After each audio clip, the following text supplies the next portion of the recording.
बाबा के बगिया में बोले ले कोयलिया, रे सुगावा बोलेला सीताराम रे लाला नामाया, रे सुगावा बोलेला सीताराम रे लाला नामा।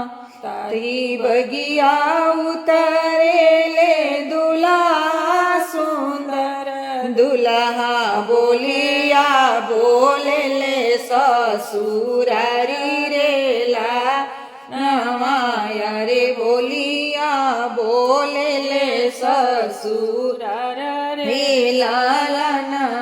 घर में से निकलेली सुभावा सुंदरी, सुभावा बतियाली हली बोलावाई रे लाला, रे बतियाली हली बोलावाई रे लाला। किया तुम मोरे धानी सचावा के ढारलया, रे किया तो हे गढ़ेला सोनार रे लाला नामाया, रे किया तो हे गढ़ेला सोनार रे लाला नामा। नाही मोरे स्वामी हो सचावा के ढारलया, रे नाही मोहे गढ़ेला सोनार रे लाला नामा, रे नाही मोहे गढ़ेला सोनार रे लाला नामा।